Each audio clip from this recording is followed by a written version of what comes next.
नमस्कार, मी आपले भारतीय रेसिपी या यूट्यूब चॅनलमध्ये स्वागत करत आहे।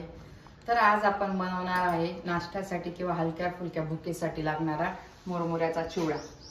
प्रथम आपण मुरमुरे गाळून घेऊया। त्यात घाण किंवा माती किंवा मुरमुऱ्याचा चुरा असू शकतो, त्यात आपण तो थोडासा बघून घेऊया, काही खडे वगैरे नको जायला। त्याप्रमाणे आपण सगळे मुरमुरे गाळून घेतले आहे।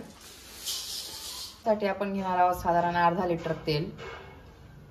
मी आता तुम्हाला 1 किलो मुरमुऱ्याचा चिवडा बनवण्यासाठी काय साहित्य लागणार आहे ते सांगणार आहे।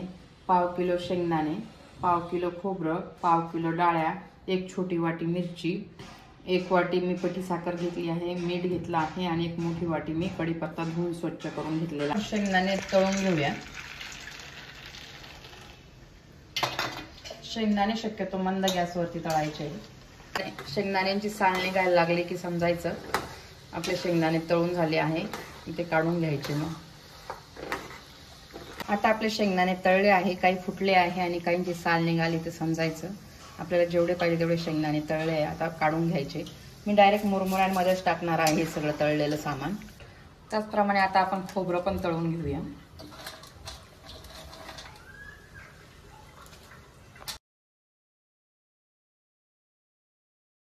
खोबरं जवळपास गोल्डन ब्राऊन रंगावर तळलेलं आहे, आता आपण त्याला काढून घेऊया।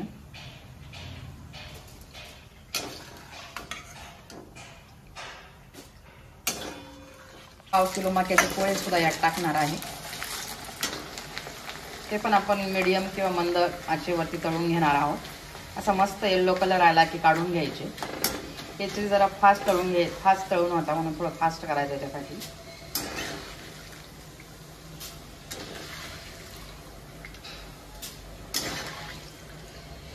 आपण डाळ्या तळणार नाही आहोत, तळल्या तर त्या कडक होता म्हणून मी त्यात मिक्स करते।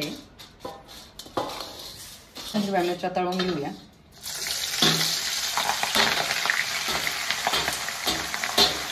मिरच्या अशा कडक रंग बदलेपर्यंत भाजून घ्यायच्या आहे। त्यातलं पूर्ण मॉइश्चर संपलं पाहिजे इतक्या भाजायच्या आहे, म्हणजे आपला चिवडा नरम होणार नाही।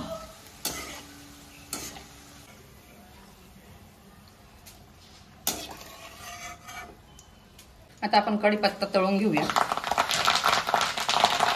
तेलात बुडबुड येणे बंद झाले की समजायचं आपला कढीपत्ता तळला आहे, तो आता काढून घ्यायचा आहे।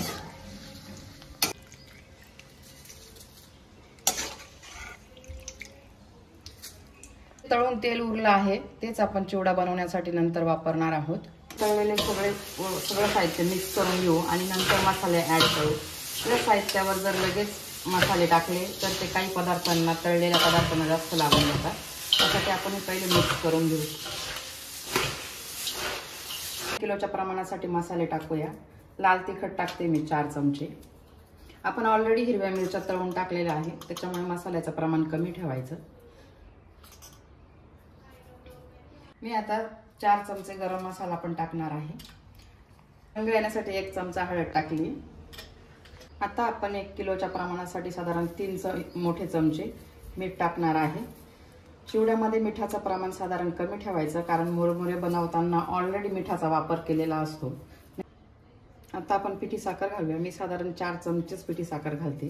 कधी कधी पिठी साखरेमुळे जास्त गोड होऊन जातं, डायबिटीज पेशंटला वगैरे चालत नाही। तळून जे तेल उरलेले अर्धा किलो मधून ते आपण वापरूया, पण तेल सगळं एकदाच नाही टाकायचं। आपल्याला किती प्रमाणात पाहिजे आणि किती तेलकट चिवडा पाहिजे यानुसार आपण लागत तेल टाकूया। मी आता निम्म तेल टाकून घेतलं आहे। आता मी सगळं एकत्र करते आहे। छान रंग आलाय चिवड्याला।